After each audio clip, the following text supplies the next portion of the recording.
Train through time. At a train station, as some people hurriedly catch the last train home, among them is Leah. As the train departs the station, Leah sits down in her seat, looking out at the city skyline fading into the distance.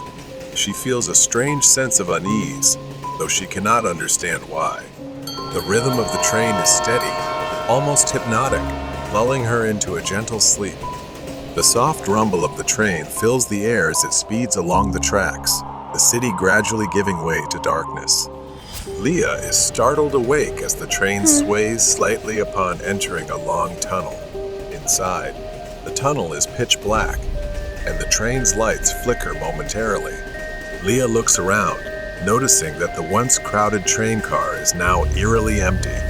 She glances out the window, but instead of seeing the countryside she expected, there is only a vast, empty void, as if the train is traveling through an immense, empty space. As the train exits the tunnel, Leah is shocked to see an entirely different scene outside. The modern city and familiar countryside have vanished, replaced by a mist-covered, ancient village. The buildings are old and crumbling, with thatched roofs and cobblestone streets. The train slows down as it approaches a station that appears to have never been used. The train stops, and the sliding door opens with a faint hiss. Leah hesitates, but the strangeness inside the train compels her to step outside. As she steps onto the platform, the cold, damp air hits her, filled with the smell of earth and decay. The village is deserted, with no signs of life. The only sound is the cawing of crows. The village looks like a snapshot from the past.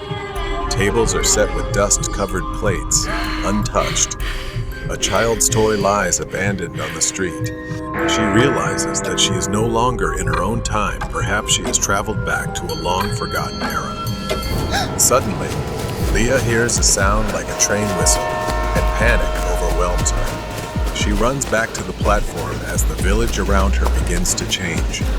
The sky darkens at an unusually rapid pace. As soon as she reached the platform, the train began to accelerate, the doors still open.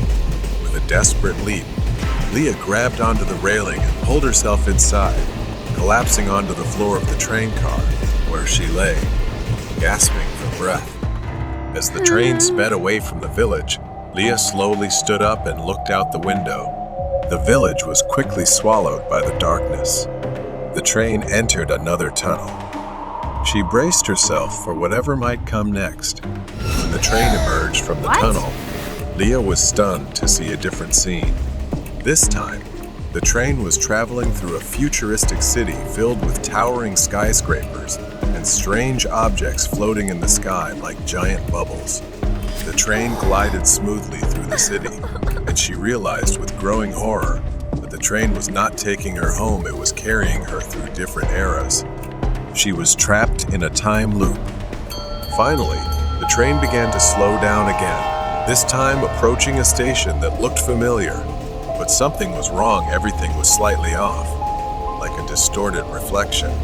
Leah hesitated, unsure if she had truly returned to her own time. The station was eerily quiet. She stepped off the train, heart pounding, and looked around to see the station just as she remembered it. As the train pulled away, Leah watched it disappear into the tunnel, leaving her standing alone on the platform. She started to walk towards the exit, but stopped when she noticed something on the ground. She picked it up and was startled to see that it was an old, intricately decorated pocket watch with strange symbols engraved on its surface. The hands of the watch were spinning rapidly, as if caught in a never-ending cycle. The train may have brought her back, but perhaps she was still trapped in this loop. Maybe it would soon return to take her on another journey. The haunting of the abandoned station. It was a chilly autumn evening in our small town. Inside the diner, warmth enveloped me. Sarah, my girlfriend, was finishing her cup of coffee. We had been dating for a few months, and tonight seemed like the perfect opportunity for an adventure since we both enjoyed that. After dinner, we decided to explore the old abandoned train station in town. The train station loomed before us. Built in the early 1900s, it had once been the heart of our town, but now it lay in ruins, overtaken by nature. My heart raced, but I didn't want to show fear in front of Sarah. I reassured her, even though I felt a hint of doubt creeping in. She began glancing around nervously and told me she felt something was off. Then, from afar, we heard a faint whistle echoing through the air. Sarah asked me, "There are no trains running here anymore, right?" I only knew that no trains had run here for decades. The whistle grew louder, accompanied by the unmistakable sound of wheels clattering on metal tracks. Sarah tightened her grip on my arm. "We need to go right now," she urged, panic rising in her voice. But somehow I lost control, as if mesmerized by the sound, stepping closer to the edge of the platform, staring down the empty tracks. The sound grew louder, yet no train was in sight, just the tracks stretching infinitely into the darkness. Then, as if summoned from nowhere, a blinding beam of light appeared, racing toward us. It approached quickly, gliding down the tracks like a ghost, but something was off. That light wasn't attached to any train. It hovered.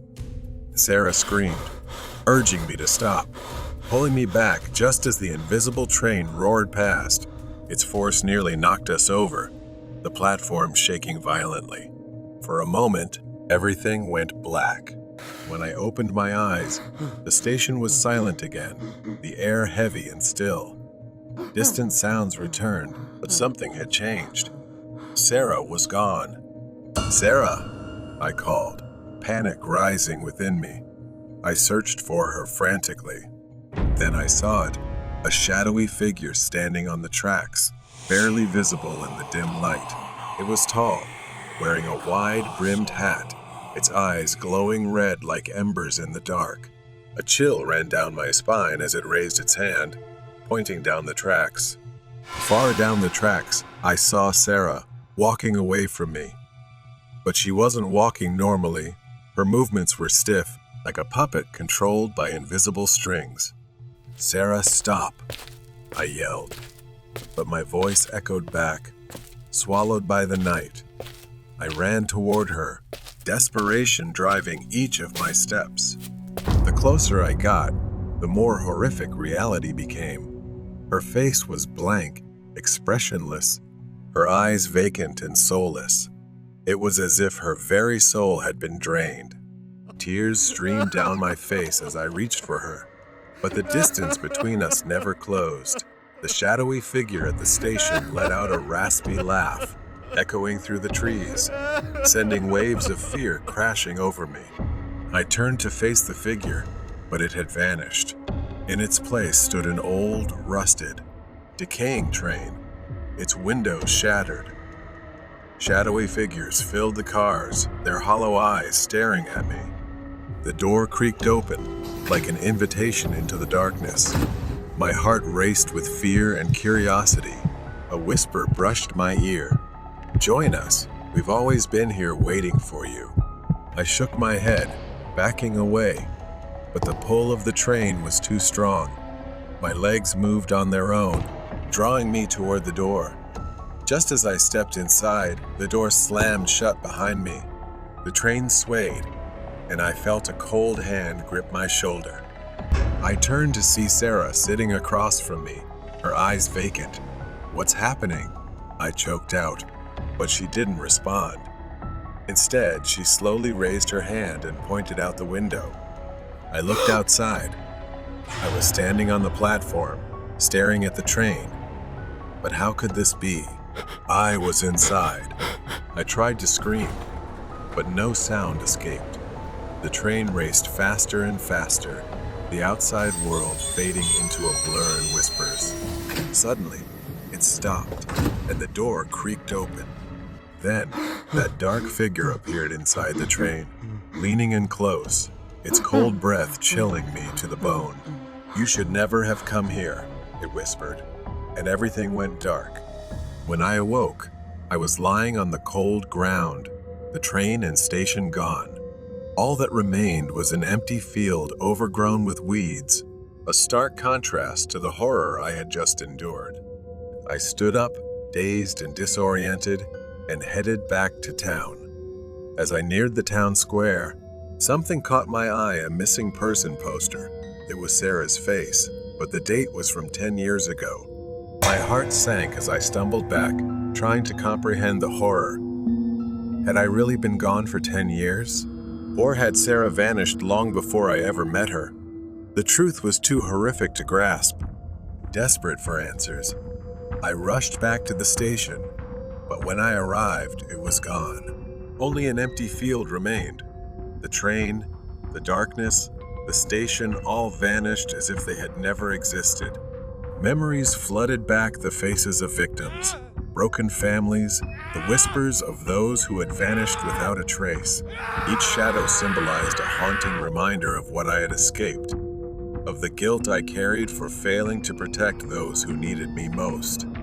I turned away and walked on, ready to embrace the memories instead of fleeing from them.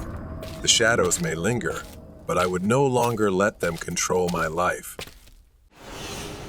The ghost train on Christmas Day. It was Christmas Eve, and I was late for my flight. The snow was falling heavier than usual, and the slippery roads turned my usual route to the airport into a nightmare. I had to catch the last train out of town to make it to my flight. Otherwise, I'd be stuck until morning. I arrived at the station just in time to catch the train, which seemed unusually empty for such a busy night. It was an old model, not the kind of train I usually saw at this station. But I didn't have time to think about it. I hurried aboard. As I stepped onto the train, I noticed the conductor. He wasn't the usual friendly face I was accustomed to on my daily commutes. This man was older, gaunt, with tired eyes that made me uneasy. His uniform was dark and worn, as though it hadn't been cleaned in years. The inside of the train was just as strange, filled with the scent of old wood and something faintly musty lingering in the air. The train car was nearly empty, save for a few scattered passengers, but the atmosphere was tense, as if something wasn't quite right. I sat by the window, watching the snow fall heavier, blanketing everything outside. The train began to move, and I felt it sway slightly as it picked up speed out of the city. Then I heard the sound of a child crying, just a faint sob. At first, I thought I imagined it, but then it echoed faintly again, as if coming from somewhere near the back of the train. I tried to ignore it, but it echoed in my mind. I began to feel increasingly uneasy, glancing around again, but no one else seemed to notice the sound, which only made it worse. Then I saw him, the conductor. I asked him if he heard it. He said, "Not all passengers on this train want to be here, but they cannot leave." To my bewilderment, he walked away immediately. I steadied myself and turned to ask him about what he had just said. But strangely, he was no longer there. I stood up and walked toward the back of the train.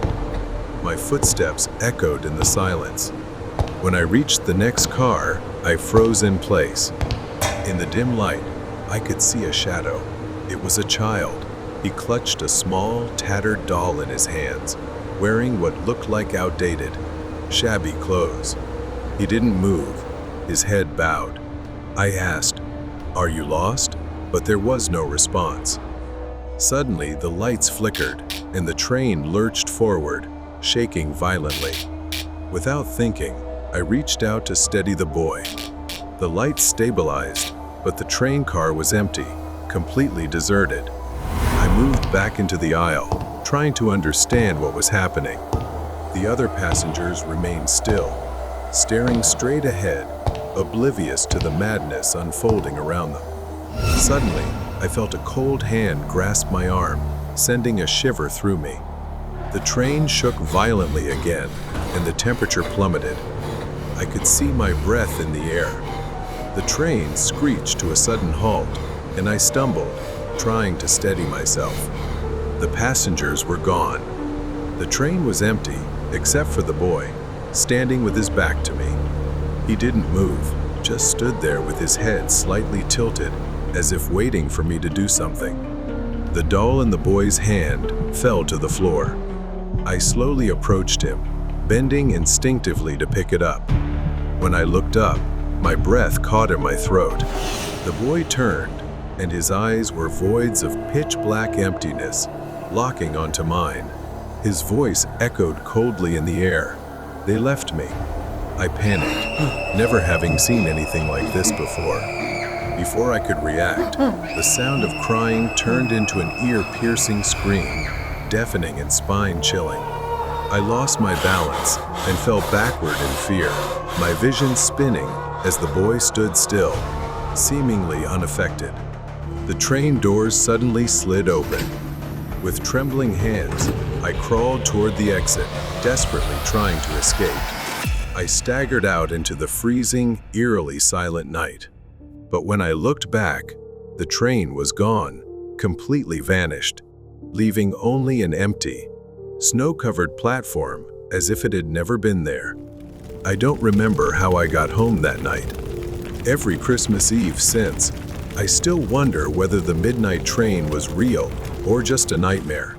Years later, on another Christmas Eve, I found an old article, a newspaper archive about a train that disappeared in a snowstorm many years ago. The article spoke of a missing child whose parents had abandoned him on that very train.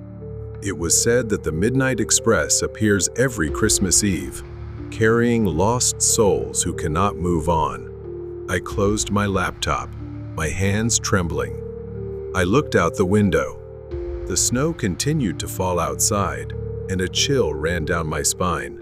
Horrible night train ride. It was a cold autumn evening, and the train station was nearly deserted. The dim streetlights flickered in the distance as I hurried through the empty streets. I had walked for 30 minutes from my university and was about to catch the 9 p.m. train.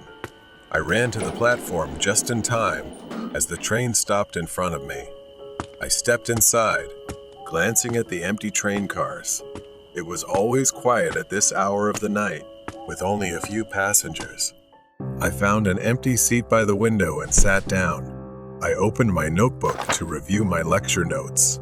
The train gently rumbled as it pulled away from the station. The rhythmic clattering of the wheels on the tracks was soothing, almost enough to drown out the unease gnawing at me. I looked around the train car and was surprised to see another passenger. A girl was sitting a few rows away, her head bowed, her face hidden by long, dark hair. I hadn't noticed her when I first boarded. She didn't move, just sat there, completely still. Something about her posture made me uneasy. She was hunched over as if staring intently at something at her feet, but I couldn't see what. I tried to focus on my notes, but my mind kept drifting back to her. She had been sitting still for a long time. The longer I sat there, the more uneasy I felt. Suddenly, I heard a faint rustling sound. I looked up. She was no longer in her seat. Now she was right in front of me. I found it strange because I hadn't seen her move at all. A moment ago, she had been several rows away, and now here she was, her pale face directly in front of me. Her skin was almost ghostly white, and her eyes were wide, black, and empty, staring at me without blinking. Then she smiled, a smile that made me jump in fear. She began to speak, her voice soft, whispery, and strange. She greeted me and introduced herself as Jan. She then asked for my name. For a moment, my throat went dry, and I couldn't speak. I hesitated, stammering my name. Her smile grew wider, and she tilted her head slightly as if studying me. Nice to meet you, T. Her eyes never blinked, just stared straight into me. I felt a bit uncomfortable, but I tried to remain calm. I told myself she was just a strange student, maybe someone a little socially awkward. After an awkward silence, she finally spoke. She asked me if I had noticed anything strange and why this train was so empty. Then, with a curious tone, she asked if I had heard the rumors. My heart skipped a beat. She leaned closer, whispering, People have gone missing on this train. Everyone at school knows about it. That's why I usually don't take this train. But tonight, I had no choice. Her words sent chills down my spine. I hadn't heard any rumors, but the way she said it, the intensity in her eyes, it gave me goosebumps. I forced a smile, trying to break the tension. I had never heard that story before. I glanced around the empty train car. The train kept moving, the world outside darkening. Suddenly, Jan's expression changed. She froze, her eyes wide as she whispered, trembling, asking if I could hear something. I frowned, straining my ears to listen. I listened harder, but all I could hear was the sound of the train on the tracks and the engine. Her eyes were fixed on the window, her face creased with fear. It's getting louder, she said. Listen carefully. I just wanted to ignore her, to dismiss whatever she was saying. Then, I saw it. A shadowy figure, flickering in and out of view, running alongside the train, its limbs long and distorted. It moved unnaturally fast.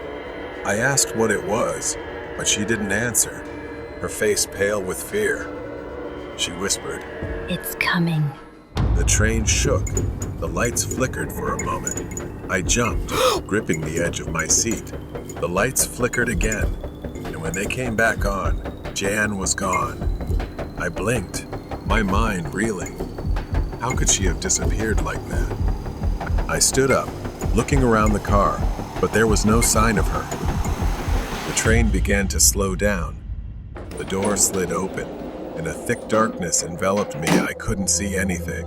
My heart pounded in my chest as I backed away, my breath visible in the cold air.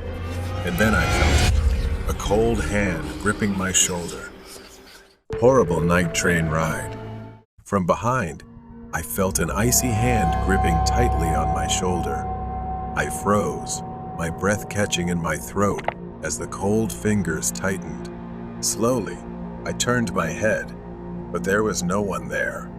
I staggered back out of the compartment, my body shaking as I looked around frantically. The train was still there, silent and motionless on the tracks. I don't know where I am. The only light comes from the flickering light of the train window. I started walking along the length of the train, hoping to find some clue about where we had stopped. My footsteps crunched heavily on the gravel. Then, I heard a faint rustling noise behind me. Instinct told me to run, but I didn't know where to go. My only option was to go back inside. I couldn't stay out here, but the thought of stepping back into that strange train filled me with fear. Still, I had no other choice. Stepping inside, the air felt heavier, more stifling than before. The dim lights flickered weakly, casting shadows over the empty seats. In the distance, near the end of the train car, there was a figure sitting motionless, head bowed, just like the girl Jan I had met. I knew I shouldn't approach, but my legs moved on their own, carrying me toward her. I called out, my voice trembling, Jan? I stopped a few feet away, staring at the figure. Her hair hung limply over her face, wet and dripping, as if she had just emerged from a pool of water. I stepped closer, intending to touch her, calling Jan again. She didn't respond. Then, she finally moved. She slowly turned her head toward me, her movements unnaturally stiff, jerking like a robot. My breath caught in my throat as her face came into view. Her eyes, once dark and intense, were now completely empty, like black voids staring right through me. Her skin was pale, almost translucent, and her lips curled into that same strange smile as before. There was a faint hissing sound, perhaps coming from her. Before I could react, she stood up, her body rising off the ground, floating. Her feet no longer touched the floor, She hovered just above it, her long hair flowing in the air. I was frozen in place, horrified as Jan's form began to change, her body stretching and distorting. It was something I had never seen in real life. A voice echoed through the train car, coming from everywhere, surrounding me. Why did you come back? Why are you here? My mind raced, trying to make sense of what was happening. This couldn't be real. I needed to get out and leave. But when I turned to run, I felt something cold and invisible pressing against my chest. I moved like a puppet, being forced back into the seat. The lights flickered violently, casting wild, shaking shadows as if the train had come alive. Suddenly, the whispering stopped. Silence filled the air. I looked up, and there was Jan, floating, her long, translucent fingers reaching toward my face. She told me to come with her, that I could never leave. The cold radiated from her, seeping into my bones, freezing me. Her fingers brushed against my skin, and in that moment, I was no longer on the train. I was floating in an empty void, with nothing but the sound of my own panicked breathing. I tried to move, but I couldn't. My body wouldn't respond. I was trapped. Then, from the darkness, I saw them other figures, floating, drifting. Their forms were distorted, their faces obscured, and their eyes were empty. I couldn't breathe. Was this what happened to the missing passengers? Had they been brought here, into this void, to become part of this nightmare? And was I next? Suddenly, with a violent jerk, I was thrown back into reality. I was in my seat again, gasping for breath, drenched in cold sweat. Jan was gone. The train began to slow down, the familiar sound of the tracks returning. Finally, the train stopped at the station. The doors slid open, revealing an empty platform bathed in dim, flickering light. I staggered off the train, my legs weak and unsteady after what had happened. The doors closed, and as I turned back to look, the train began to move again, disappearing into the darkness. I didn't know if it was truly over. I stood there for a long time, staring into the void where the train had vanished.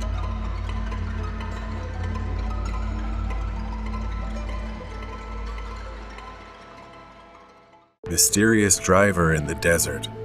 Gavi was driving down an empty desert highway, stretching for miles, barren and silent.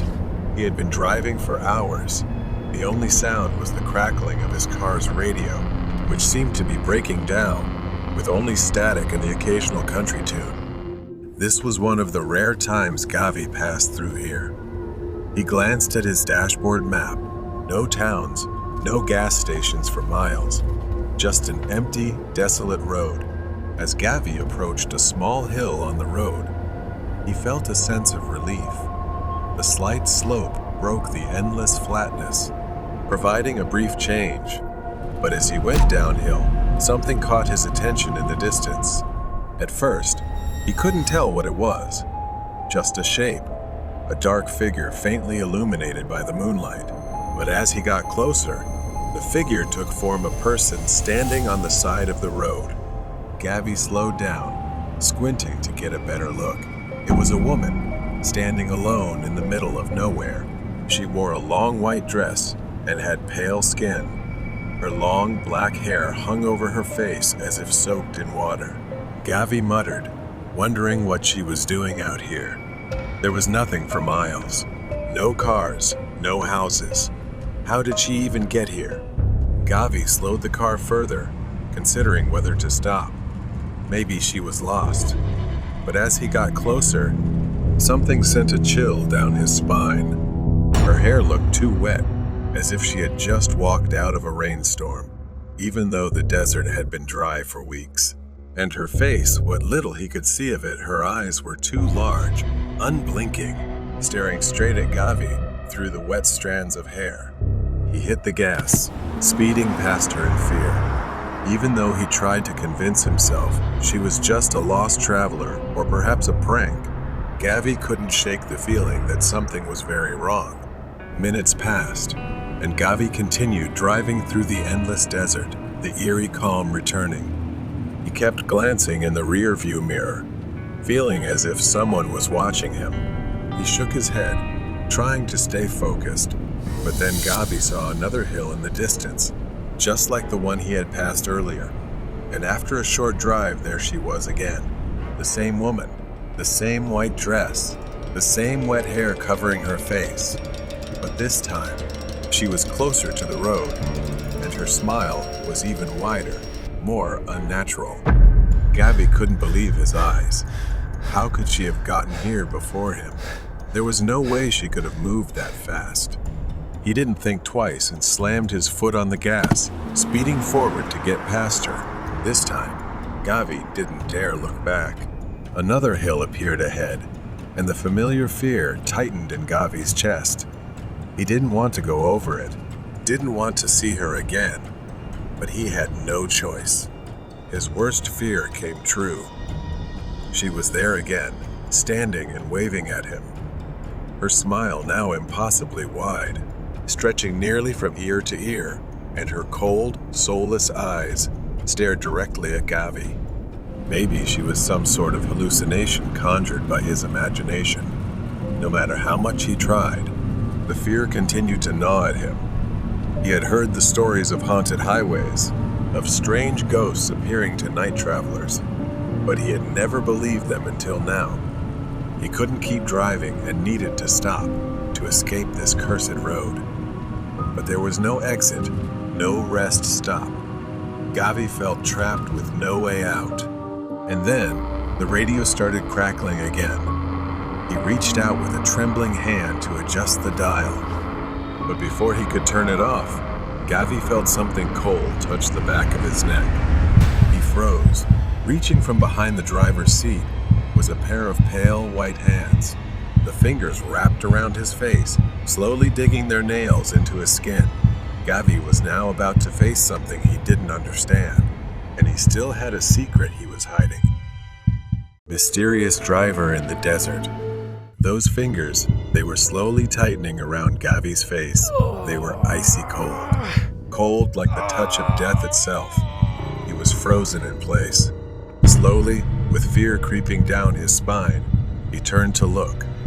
Gavi couldn't see the face those hands belonged to, but he had the sense it was a woman. Was it the woman?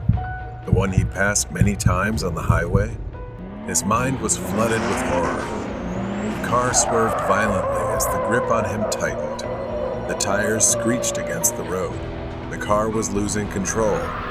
The car veered off the highway, crashing into the rocky terrain with a sharp, grating sound. The impact was brutal, throwing him against the steering wheel as the airbag deployed. Pain surged through his body. Gavi's head hit the window, and for a moment, everything seemed to blur. Smoke rose from the crumpled hood, the headlights flickering dimly on the dark horizon. Gavi's vision swam as he tried to focus. He was still alive. Gavi could feel blood trickling down one side of his face. His limbs were heavy, weighed down. He tried to move, but his body wouldn't respond. Then, he blacked out. In the distance, a car approached.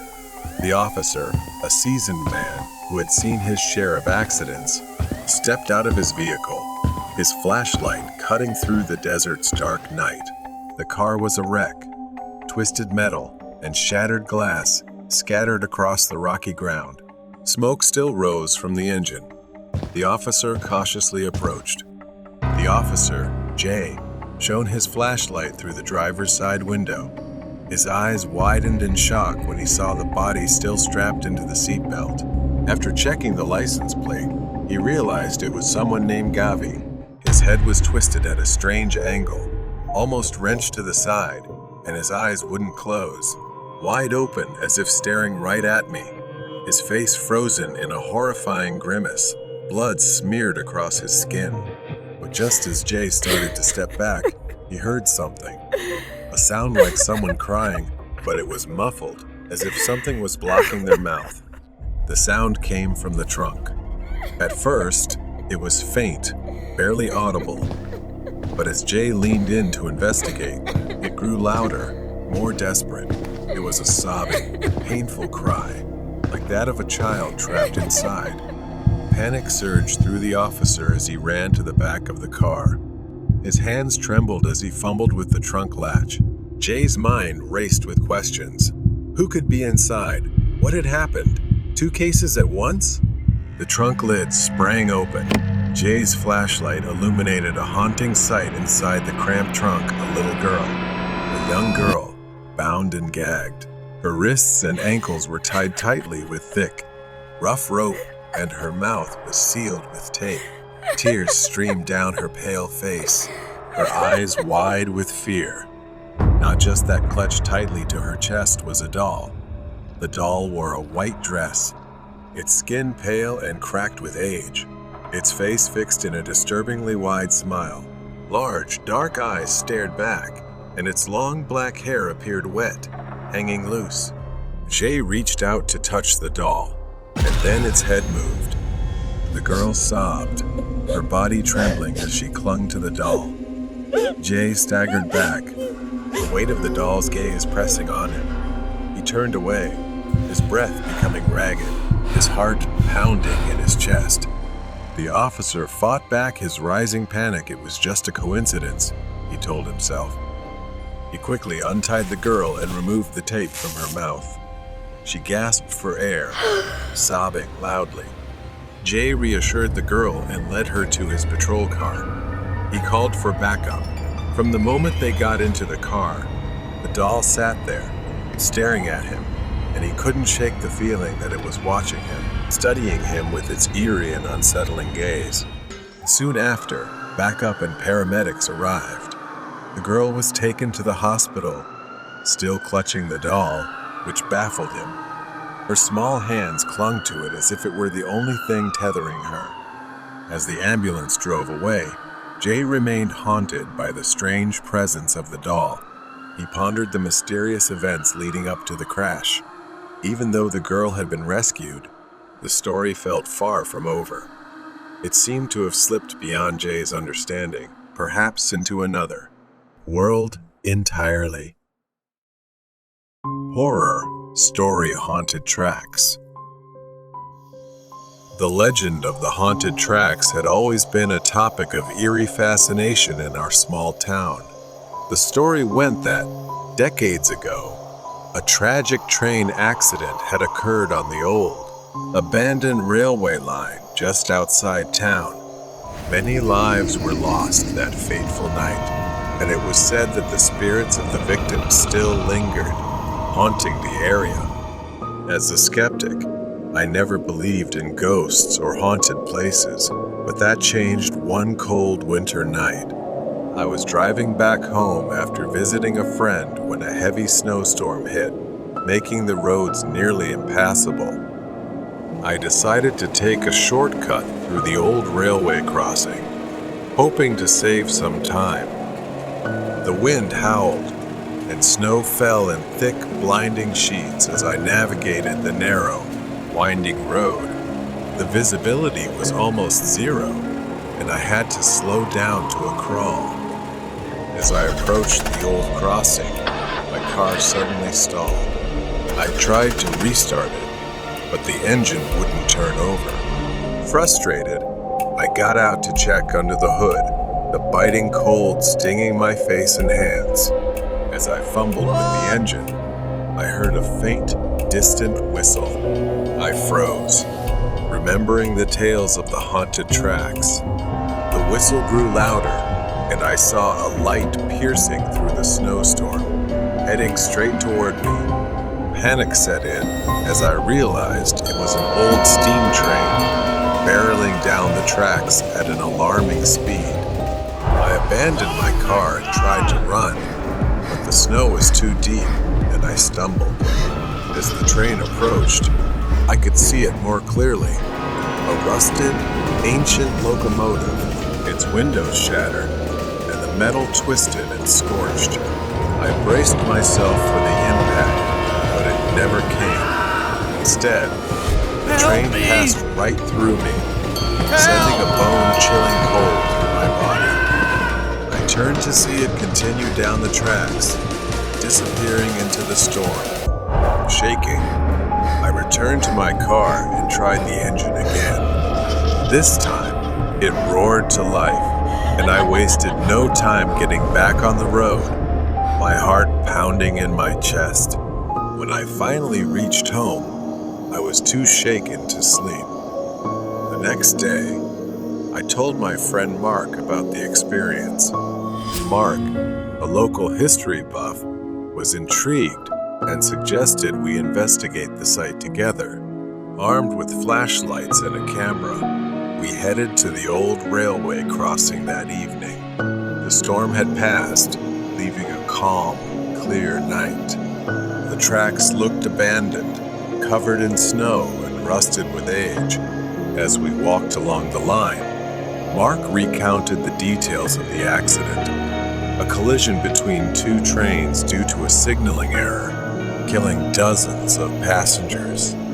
Suddenly, we heard it again, the distant whistle. The air grew colder, and a light appeared down the tracks. We watched in disbelief as the same ghostly train emerged from the darkness, moving silently toward us. Mark, braver than I, stepped forward with his camera, snapping pictures. The train passed through us again, leaving us both shivering and breathless. When we reviewed the photos, we were stunned. In each shot, ghostly figures were visible, faces twisted in pain and fear, hands pressed against the windows as if pleading for help. We had captured the spirits of the victims, forever trapped on their final, tragic journey.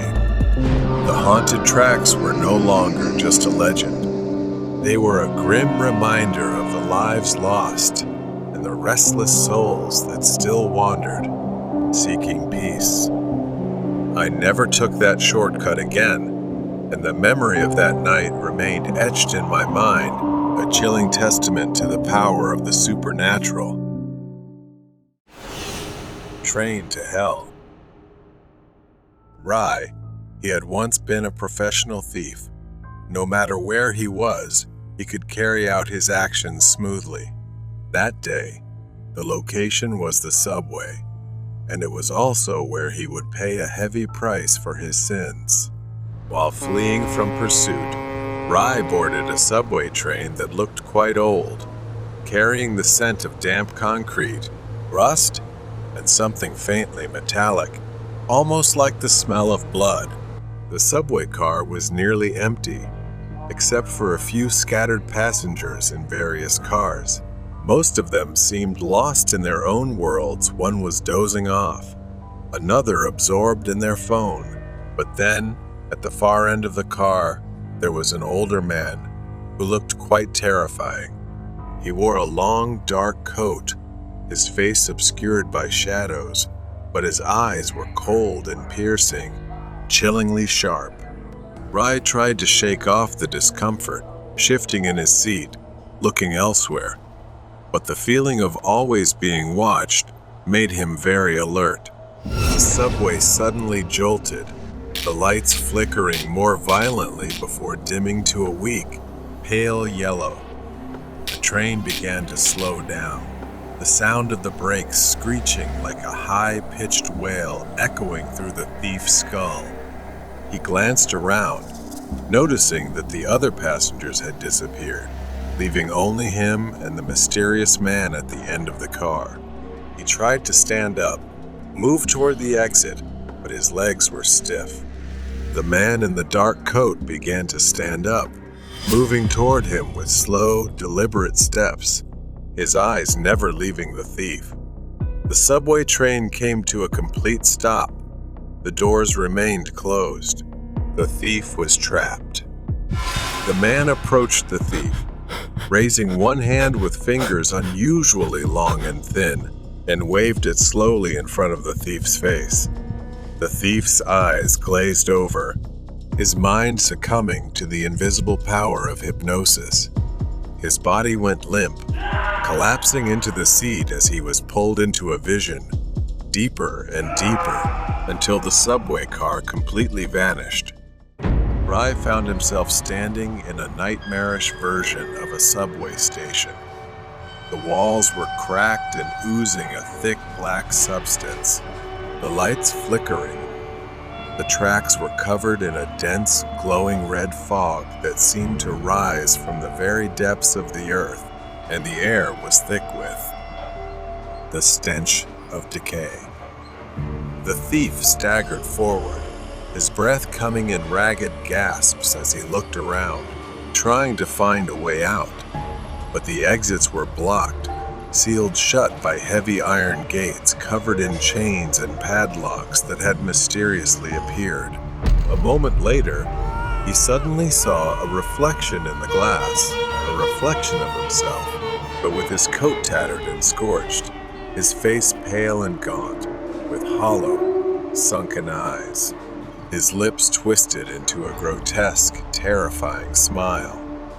Scenes of his past crimes played out before him, distorted and twisted into horrific images of suffering and despair. In one scene, he watched himself pickpocketing a man on the subway, but this time, the man turned to him, his face melting away to reveal a skull with eyes burning with fire. The skeletal figure grabbed the thief's wrist, pulling him into the darkness where the sound of screams echoed. Next, another vision unfolded. Rai broke into an apartment, and suddenly, the floor beneath him collapsed. He fell into a pit filled with writhing hands, clawing at his flesh as they dragged him down, as if pulling him into hell. The images kept coming, each more horrifying than the last. Each vision was a punishment for the sins he had committed. He saw himself as one of the damned, trapped forever on this hellish train, riding the tracks of torment for all eternity. Inside the train, the thief was surrounded by the ghosts of his past victims. Their eyes burned with the fire of hatred. In his own eyes, the furnace roared with life, the flames growing hotter until they consumed everything. The thief was left in total darkness. The thief snapped back to reality, gasping for breath, his body drenched in sweat. He was back in the subway car. The man in the dark coat was gone, leaving only the sound of the train clattering on the tracks. Shaking, the thief staggered to his feet and exited the train. As he stepped onto the platform, he glanced back at the subway car. The train pulled away, the sound of its departure echoing through the empty station. The thief stood alone, the weight of his sins pressing down on him. Now he knew that there was no escaping the consequences, the punishment for his actions. Since that day, he has lived in darkness, plagued by agonizing headaches that feel like torture. He must live in fear, haunted by what he had seen and experienced. Perhaps this is just one of the punishments he has to endure. Haunting on the midnight train, the town lay deep in the mountains, with old houses scattered about and streets filled with whispers of long-forgotten stories. One of those mysterious tales was about the midnight train. For many years, no one dared to board the train, but I was not like them. I was the kind of person who believed that fear was for those not seeking answers. On that cold winter night, I decided it was time to confront the truth myself. I arrived at the train station just before midnight. The platform was empty, the old wooden benches creaking under the weight of the cold wind. Flickering lights cast strange shadows. The ticket counter was manned by an elderly station master, his eyes glancing at me with a mix of concern and pity. "Are you sure about this, son?" I nodded, smiling confidently at him. "It's just a train ride. I'll be back." The station master sighed and handed me the ticket. I caught a glimpse of him muttering a small prayer as I walked toward the platform. The slow minutes dragged on as I waited. The air felt heavier than usual, as if the town was holding its breath. Then, in the distance, I heard the whistle of a train, its headlights slicing through the darkness like two eerie eyes. The train stopped before me, its peeling black paint and dirty, soulless windows. The door creaked open, inviting me inside. I hesitated for a moment, but then took a deep breath and stepped inside. The flickering lights cast long shadows across the old seats. The air was thick with dust and something else, something I couldn't quite identify. A feeling, unnatural. As I walked down the aisle, I realized the train was empty. No passengers, no ticket collector, no signs of life. Strangely, I wasn't scared. Instead, I felt a thrill. I sat by the window, watching the small town fade away into the distance. At first, everything seemed fine. The train accelerated, speeding through the night, but after what felt like hours, I noticed something was off. The darkness outside the window was unusual, like a void. I glanced at the clock, only to see the hands frozen in place. A sense of unease washed over me. The light above me flickered violently before plunging the train into complete darkness. I held my breath. I fumbled for my phone, hoping to use it as a flashlight. But when I pressed the screen, it remained black, completely unresponsive.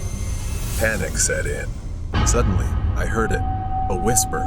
Jacob. My heart skipped a beat. I froze, trying to listen. The voice was faint, barely above a breath, but it was there. Jacob, come to me. I turned around, but the car was empty. The whispers grew louder, closer. I hurriedly stood up and stumbled, trying to find the ticket collector's car. When I reached the front, I found the car empty. Just an old, dusty uniform hanging on a hook. No one was there. The train shook violently, throwing me off balance. I clung to the seat to steady myself as the whole car seemed to tremble. The train was moving faster, dangerously fast. I reached for the control panel, hoping to stop the train, but it was covered in dust and cobwebs, as if it hadn't been used in years. My fingers fumbled over the switches, but nothing worked. Then the whispers returned, growing louder, filling the air around me. You can't escape, Jacob. My blood ran cold. Those words seeped into my ears, chilling me to the bone. I turned to leave, but something held my feet in place. I looked down and saw an old pair of shoes still attached to a ghostly figure. It was pale, translucent, its face twisted in pain. Its hollow eyes stared at me. Then, more appeared. Ghostly figures emerged from the darkness, their bodies flickering like dying candles. They reached out to me, their cold, damp hands, their voices filled with sorrow. Help us. Save us. I tried to back away, but the shadowy figures closed in on me. Their icy hands brushed against my skin, sending shivers down my spine. Desperate, I pushed them away, their cries echoing in my ears. I needed to escape now. At the back of the train, I found a locked door leading outside. I pounded on it, shouting, but it wouldn't budge. Then, in the corner of the car, I noticed a faint light. I knelt down and lifted a loose floorboard, revealing a hidden compartment. Inside was an old, dust-covered journal. The journal belonged to the original train conductor. He described strange occurrences and ghosts. His final entry spoke of a curse, a train cursed to hold the souls of the dead on board, and there was only one way to break it, by confronting the source of the haunting and seeking out the mirror in the car to destroy it. Determined, I followed through to the back of the train. At the rear, I found a large, cracked mirror. Its surface shimmered with a strange energy. Looking into it, I saw the faces of trapped souls reflected in the glass, their eyes filled with sorrow. Its shape shifted and swirled. Terror engulfed me, but I couldn't let it win. I searched for something to break it, as if someone were hiding everything to stop me from doing this. I decided not to wait. Reaching out with trembling hands, and punched the cold glass. The figure screamed a piercing scream as the mirror shattered into 1,000 pieces. The ghastly shadows around me began to fade, their faces peaceful as they were finally free. The train also started to slow down. I staggered onto the platform, my heart still racing, my body aching from the ordeal. The town, now bathed in the gentle light of dawn, returned to its quiet state. As I looked back at the train, it was now just an old locomotive.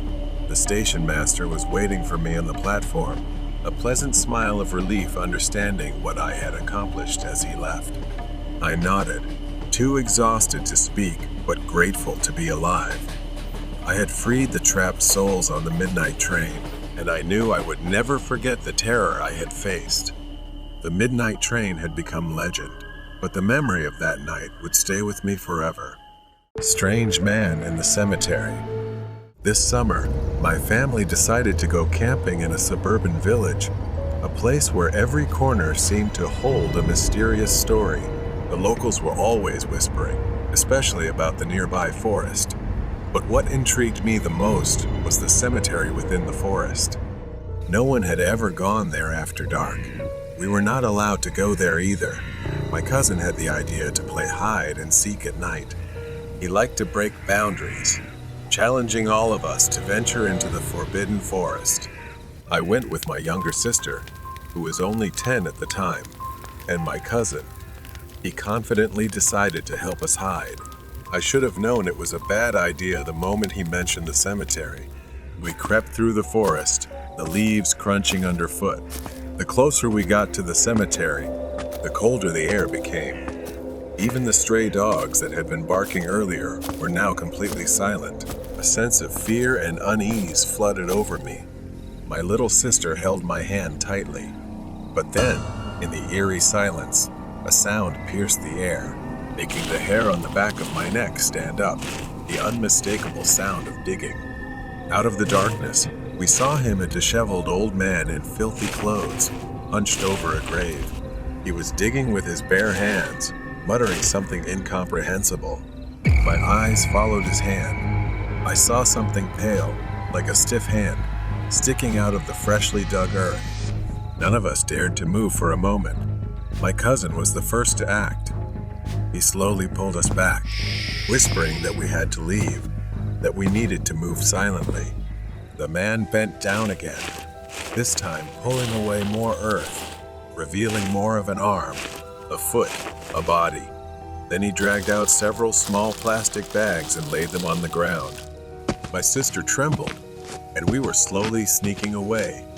Then I accidentally stepped on a branch. My heart skipped a beat, knowing that sound might give us away. He slowly raised his head, turned to us, and said, "You shouldn't be here." Then he stared at us and gave a slow, creepy smile as if he had lost his mind. The man laughed maniacally, wiping his dirty hands on his pants. Then he took a step forward, his bare feet dragging across the ground. "You kids want to know what's down here?" Before I could react, my cousin scooped up my sister, pulling her into his arms. The man's voice taunted us, as if daring us. "See what they're hiding in the ground." I stumbled, frozen. My cousin yanked on my arm, snapping me back to reality. He yelled, "Run!" and we bolted away from the cemetery. I ran as if my life depended on it. I could hear him behind us, his feet scraping on the gravel, his wheezing breath growing closer. I didn't dare stop. My cousin pulled us forward, his grip tight, until we reached the cemetery gate. We burst through the gate. For some reason, the man had stopped. He was no longer chasing us. He didn't follow, just stood there, watching. Then, as if he had never been there, he turned around and disappeared into the darkness of the cemetery. We returned to the campsite. No one said a word or mentioned what had happened. The next day, we found out that the old man had been arrested by the police. He was a deranged criminal who had been desecrating graves to smuggle drugs across the border. That night, we felt truly lucky. I still wonder what would have happened if he had been younger, stronger, faster. We never went near that forest again and reminded ourselves never to ignore warnings and restrictions again. The kidnapper's scary plan.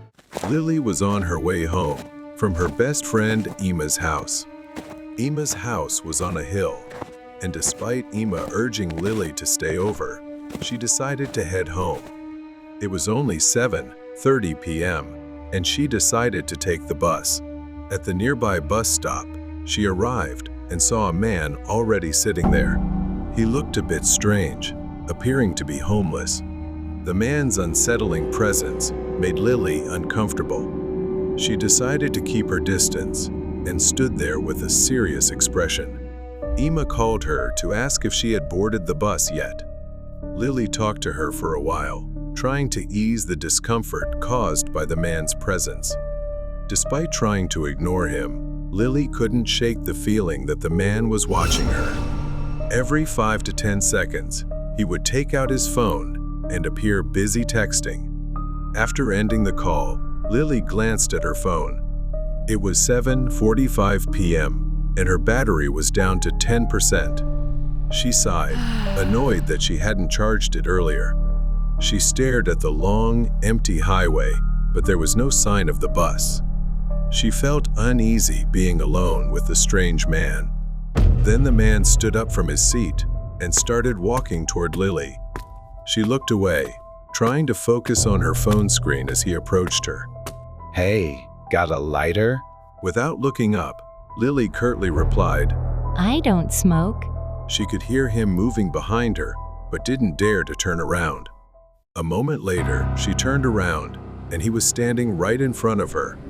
His eyes stared at her vacantly, and his smile was eerie, grotesque. Are you sure? All girls pretend they don't like attention, but they all love it.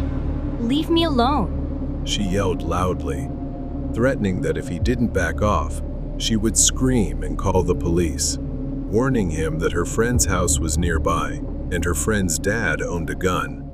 His smile vanished, and she thought she was safe. Then headlights appeared as a car pulled up, driven by an older woman who offered Lily a ride. Surprised but not hesitating, Lily seized the chance to escape the unsettling situation. She quickly got into the car without a second thought, leaving the man behind. As the car drove away, Lily saw the man smiling in the rearview mirror, and his expression sent chills down her spine. They drove off, and the woman smiled as Lily thanked her. But her friendly demeanor seemed odd when she turned to Lily and said, Women need to be careful these days. You never know when you'll walk into a trap. The woman drove slowly along the dark highway. After a while, they stopped at a deserted gas station parking lot. Lily watched the woman step out and shut the car door behind her. Lily wanted to call her parents to let them know, but she remembered her phone was dead. Just then, a ringtone sounded, and her eyes fell on a phone lying casually on the dashboard. She thought the woman must have forgotten it. She cautiously reached out to grab it. The phone unlocked without needing a password. At that moment, a wave of dread washed over her. The phone's wallpaper flashed on the screen, showing a picture of the woman standing next to a man. He was the same man Lily had seen at the bus stop. Somehow, they were connected. Panicked, she quickly grabbed the phone and slipped out of the car, but not fast enough. The woman returned, her kind expression gone, blocking the door. Where do you think you're going, girl? Lily stumbled, slipping through the driver's side door to get out. As she escaped, the woman circled around the back of the car, brandishing a knife to block her path. The woman lunged at her, and instinctively, Lily raised her arm to shield herself, causing the blade to slice painfully across her skin. Lily turned to run, but the woman grabbed her hair and yanked her back. Lily screamed, twisting and clawing at her hand. Blood dripped down her arm, her strength fading from the injury. But then, a surge of survival instinct kicked in. Lily stomped and kicked at the woman's shin, making her stumble and giving Lily a brief chance to escape. As Lily sprinted toward the road, headlights appeared in the distance. It was a truck. Desperate, she waved frantically, hoping they would stop. The truck slowed down as they saw her. The woman stood just behind her and yelled, She's stealing from me. Stop her. A man stepped out. Lily could only cry out. She's lying. She tried to kidnap me. He hesitated, but the sight of Lily's bleeding arm seemed to convince him. She quickly got into his truck, and they headed to the police station. Luckily, she had evidence, her phone. It was a treasure trove of proof. They were kidnappers preying on women and children. They had a twisted scheme. The man would harass women, and the woman would pretend to be a savior. Once inside the car, the victim had no escape. Luckily, Lily avoided becoming their next victim. Months later, she still thought about that night. Since then, Lily had bought a car and vowed never to take public transportation alone at night again. The guest at midnight. A few years ago, Jacob applied for a temporary job at a local gas station. He planned to move in 6 months, so he couldn't get a long-term job, but he still needed to make some cash beforehand. The job paid well enough to convince Jacob to take the night shift. All he had to do was man the register and occasionally handle routine maintenance. It was during his 4th month on the job. Most nights were uneventful, but there was one particular customer that stood out to Jacob. His name was Dave. He was a man in his early 40s who regularly stopped by the gas station around 1 or 2 a.m. every night. He would walk in and buy random things, sometimes household items, food, or tools. Occasionally, the things he purchased seemed oddly specific. One night, as usual, at 1 a.m., Dave entered the gas station.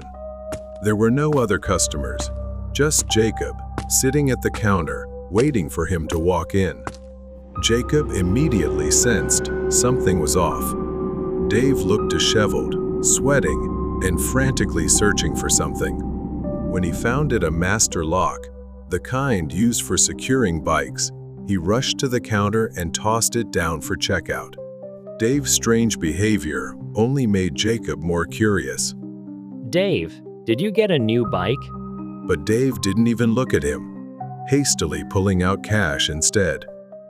The night passed, and then several days did too. Jacob hadn't seen Dave in nearly a week, which was strange, considering Dave usually came in every night. It wasn't until Jacob's 4th shift that he saw Dave again.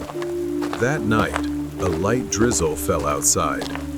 As usual, Dave stepped into the store. But this time, he rushed inside, muttering something inaudible. He looked agitated, and Jacob felt an unsettling sense of unease. His gut told him something was wrong. Then, a loud noise came from outside. The only thing there was Dave's car. The sound was sharp, like someone kicking the door from the inside. A second later, Jacob turned back to Dave. He was no longer in a rush. Instead, he stood in the aisle, staring directly at Jacob, like he had just realized something Jacob wasn't supposed to know. After that night, after seeing Dave's car and hearing that strange noise, Jacob knew he couldn't just sit still. He checked the gas station's security cameras, trying to figure out what Dave had been doing on his previous visits. Jacob recalled the items Dave had bought: rope, locks, duct tape. When put together, they all seemed to serve a sinister purpose. Determined not to let this go, Jacob decided to follow Dave. After tracking Dave's car several times, Jacob discovered that he frequently drove to a narrow forest road leading to an abandoned cabin near town. Choosing not to call the police just yet, Jacob drove there himself, bringing a flashlight and a folding knife for protection. As he neared the cabin, Jacob turned off his car's lights and stepped into the forest. Peering through a window, He saw Dave holding a knife, mumbling something to a woman tied to a chair.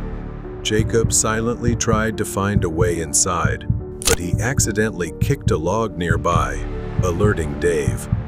He quickly ducked behind a pile of firewood, but Jacob didn't realize Dave had already spotted him.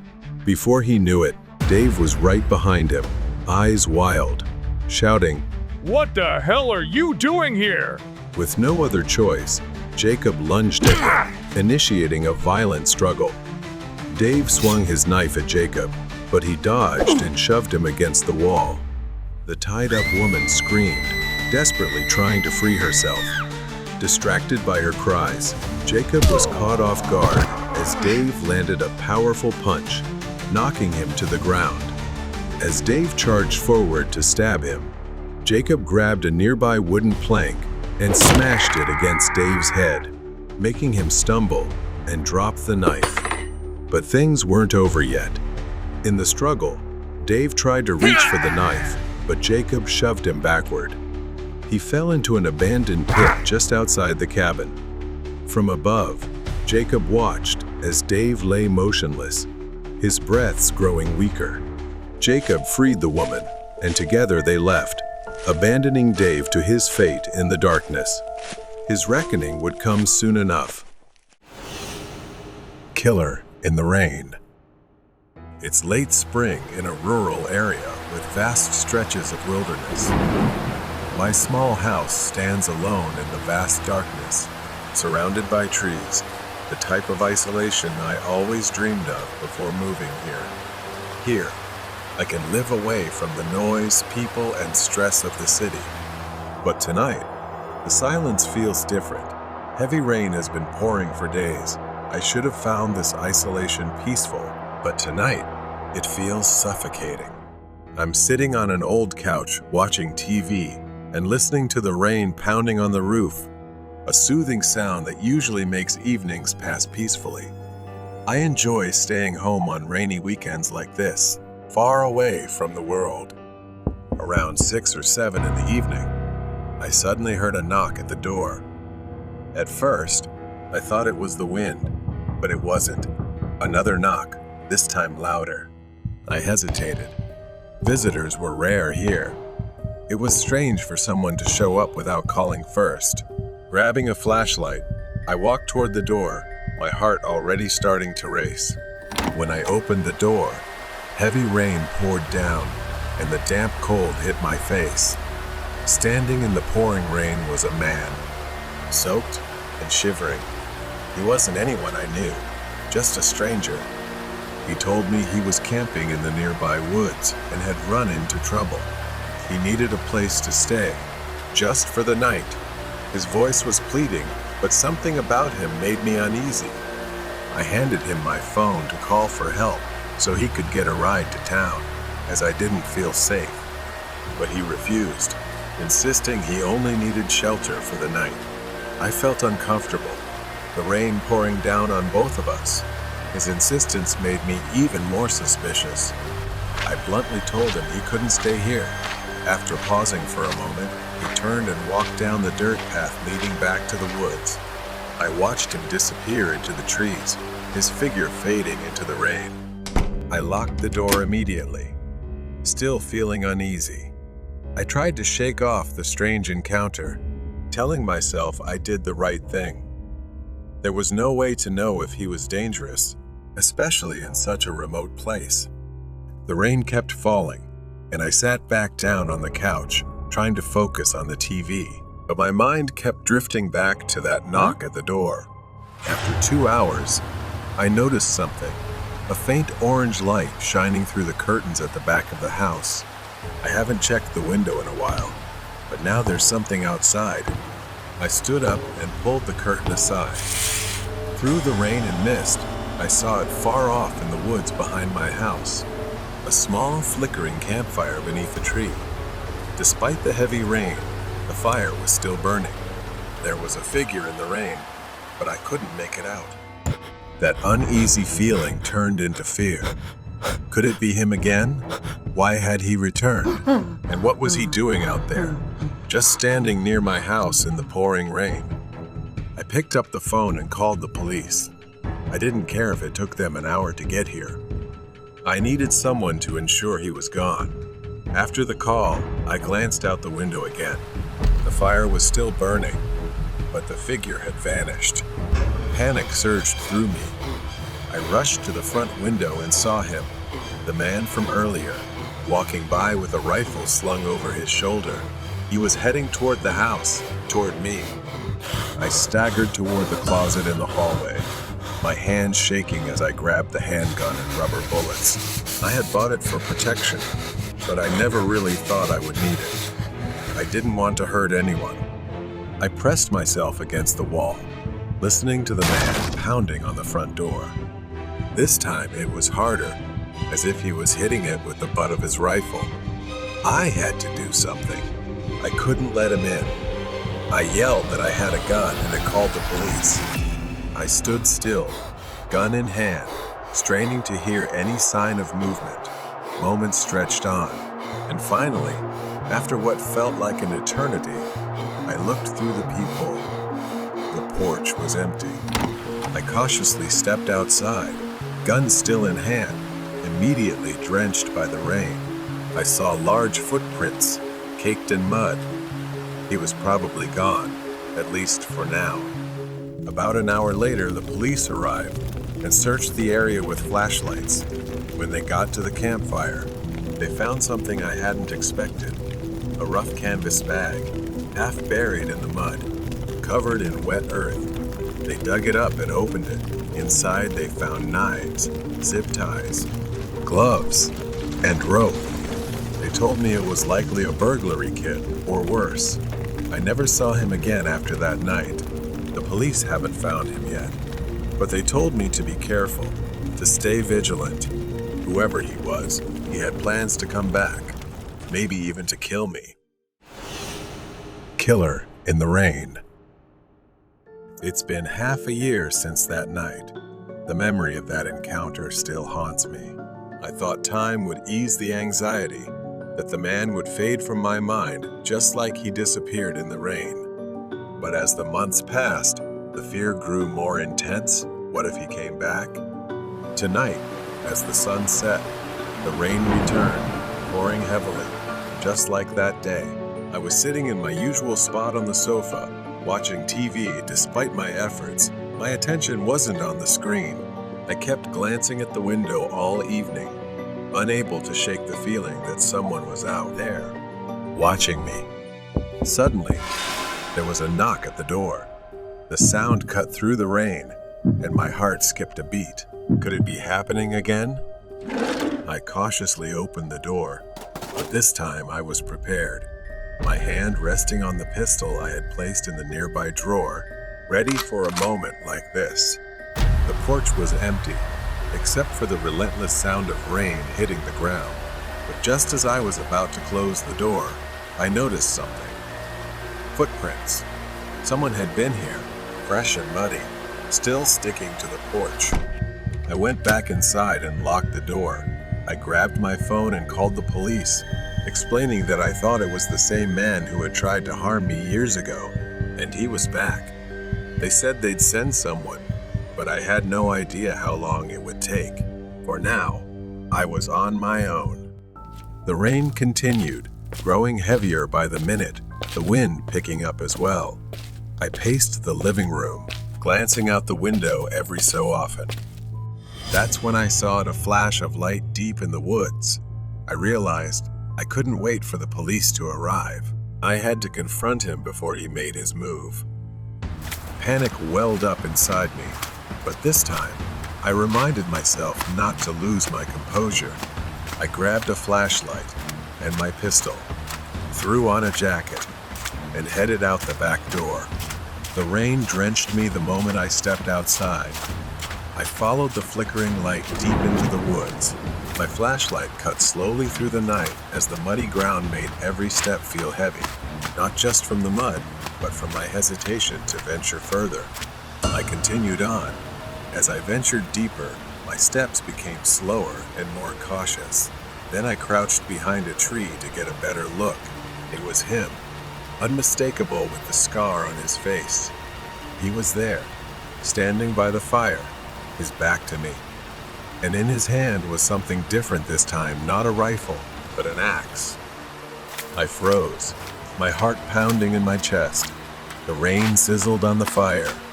I didn't know what he was doing, pacing back and forth, muttering to himself as if planning something. Suddenly, he stopped and turned toward my house. My house. He started walking, a strange smile spreading across his face. At first, he walked slowly, but then his pace quickened, the axe swinging in his hand as if he were preparing for a bloody hunt. He approached the house. I didn't have time to think he only had an axe after all. I pulled out my pistol and stepped out from behind the tree, shouting for him to stop, but he didn't stop. He kept walking, eyes fixed on my house, as if I weren't even there. I fired a warning shot into the air. The sharp sound cut through the rain and thunder. He stopped. For a moment, everything was still, as if the world itself held its breath. Then he turned to face me, cold, empty eyes and that twisted, horrifying smile. He raised the axe above his head. Before I could react, he charged. I fired twice. One shot missed, but the other hit his leg. He staggered, like a zombie, but still got up, the axe still raised. I shot again, this time hitting him in the shoulder. He dropped the axe, collapsing to the ground with a pained scream, unable to bear it anymore. Rain poured down on both of us, the fire flickering wildly in the wind. I stood over him, the gun still aimed, my hands trembling, uncontrollably. Finally, I heard the sound of sirens in the distance. The police were coming. They surrounded the man, disarmed him, and pulled him to his feet. He glared at me as they dragged him away, his eyes filled with hatred. I returned to my house, locking the door behind me, and collapsed onto the sofa. The rain continued outside, but it no longer felt suffocating. For the first time in a long while, I finally felt truly safe. Stalker at the bus stop. A quiet and snowy Sunday evening. I was sitting at the bus stop, looking at my phone, and realized I had missed my bus. I started to shiver as the weather grew colder. Time passed slowly. I pulled out my phone again, put on my earphones, and selected a song to forget the uncomfortable cold. I looked around, realizing I was completely alone. No cars, no pedestrians, just an endless, empty street. Nearly an hour went by, and the bus was still nowhere in sight. I checked my phone again. The screen showed no updates on the bus's arrival, and the battery was dangerously low. A while later, I sensed some movement. A man wrapped in several layers of thick clothing, his face obscured by a knitted hood. The man walked with a strange, almost unsteady gait, as if he wasn't sure where he was going. I froze but tried to focus on my phone, not wanting to draw attention. The man approached the bus stop and sat at the opposite end of the bench. My discomfort grew. I glanced at the man, noticing part of his face exposed under the hood, a gaunt, pale face with eyes that seemed unfocused, distant. The man was muttering something to himself, his words slurred and incoherent. I shifted uncomfortably, sensing that something was off about this person. He moved closer, almost imperceptibly at first, but with each subtle shift, he inched toward me. My unease turned into panic as the man continued to slide closer, his gaze fixed on me in a strange, unsettling way. I felt a chill run down my spine. Suddenly, I felt the man's presence right next to me. The tension was unbearable. I quickly stood up, grabbed my bag, and started walking away from the bus stop. The man, still sitting there, tilted his head to the side, his eyes never leaving me as I walked away. I quickly walked away. I reached the next bus stop and finally felt somewhat relieved. I began to sit down slowly, letting my guard down a little as I waited for the bus. I closed my eyes for a moment, exhausted. The quiet of the falling snow was almost peaceful. Suddenly, a loud and rapid knock shattered the silence. My eyes shot open, my heart racing, and I slowly turned around to see the man from the previous bus stop, standing on the other side of the glass, his face pressed against it, grinning maniacally. His eyes were wide, staring straight at me without blinking. He kept knocking on the glass, his breath fogging up the surface. Panic flooded my body. I quickly stood up and backed away from the glass. The man began moving, circling around, his gait more erratic than before. His footsteps grew closer. I backed away, yelling at the man to stay away. However, the man was undeterred. He raised his hand, reaching out as if to do something to me. Luckily, I reacted just in time, darting off the sidewalk as the man lunged toward me. In a strange, inexplicable way, he slipped forward, his face slamming hard into the cold, icy pavement. The sound was horrifying. I stood there, frozen, trying to make sense of what had just happened. It was so bizarre. I watched in horror as blood began to pool around the man's face, staining the snow with a deep red. My mind raced as I tried to process what had just occurred. I crouched down, attempting to get a response from him, but there was none. I sat down on the curb, my hands trembling as I pulled out my phone and called for help. The snow continued to fall, turning this bus stop into a place of horror and dread for me. The flashing lights of the ambulance and police car pierced through the night. Paramedics rushed to the man's side, but it was clear that something was very wrong with him. As the paramedics searched the man's belongings, they found a photograph in his wallet, a picture of the man with a boy who looked eerily similar to me. The police explained that the man had been on prescription drugs after losing his son, and his mental state had deteriorated ever since. I realized, with disbelief, that the man may have mistaken me for his lost son. A few days later, I took my driving test. As I drove, I glanced down the road where the bus stop was in the distance, the events of that night still haunting me deeply. I couldn't shake the sorrow of the man's grief and the terrifying experience that had unfolded. The Yin and Yang Train. The Midnight Express was a train shrouded in mystery and fear. It was said to appear only once a year on a stormy night, traveling through the remote countryside. Legend had it that those who boarded the train never returned. As a journalist for a local newspaper, I had always been skeptical of such tales, but I couldn't resist the lure of a good story. This year, I decided to investigate. It was a dark and stormy night, fitting for the task at hand. I drove to the old, abandoned train station where the Midnight Express was rumored to appear. The station was in disrepair, with weeds growing through the cracks in the platform and broken windows staring like empty eyes. The air was thick with anticipation and the distant rumble of thunder.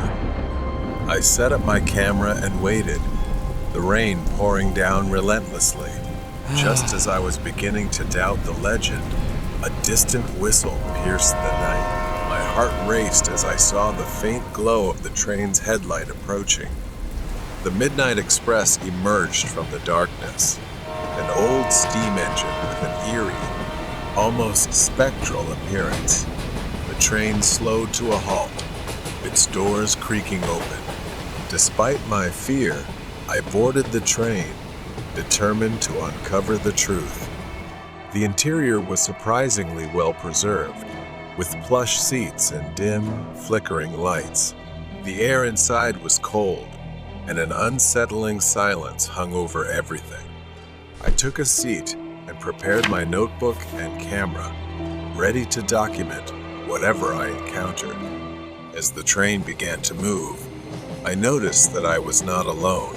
A few other passengers were scattered throughout the train, all of them staring straight ahead, their faces devoid of emotion. I tried to strike up a conversation with the man sitting across from me, but he remained silent, his eyes empty and hollow. A shiver ran down my spine. The train moved through the night, the storm raging outside. I decided to explore the other cars, hoping to find someone willing to talk. As I walked through the train, I noticed the passengers all had the same vacant expressions. They seemed more like mannequins than living people. My unease grew with each step. In the last car, I found a conductor. He was an old man with a weathered face and piercing eyes that seemed to see right through me. Can I help you? He asked, his voice gravelly and cold. I told him I was a journalist investigating the Midnight Express and asked about the passengers. They are souls trapped between this world and the next. This train is their purgatory, a place where they must confront their past sins before moving on. I felt a chill as I realized the gravity of his words. Why am I here? I asked. The conductor's eyes darkened. You sought the truth, and now you are part of it. You must face your own demons before you can leave. Panic set in as I tried to leave the car, but the door wouldn't budge. The train began to feel like a prison, the walls closing in on me. I ran back to my seat, hoping to find some way out. The passengers' faces seemed to contort into grotesque masks, their eyes following my every move. Desperate, I looked out the window, but the landscape had changed. Instead of the familiar countryside, I saw scenes from my own life, moments of regret, guilt, and pain. The train was forcing me to confront my own past. As the storm outside intensified, so did my memories. I realized I had spent my life running from my mistakes, never facing the consequences of my actions. The train slowed to a stop, and the conductor appeared again. It's time, he said. With a deep breath, I stepped off the train and into the unknown, ready to confront my past and seek redemption. The Midnight Express disappeared into the night, leaving me alone on the platform, but no longer afraid. I had found my story, and it was one that I would carry with me forever.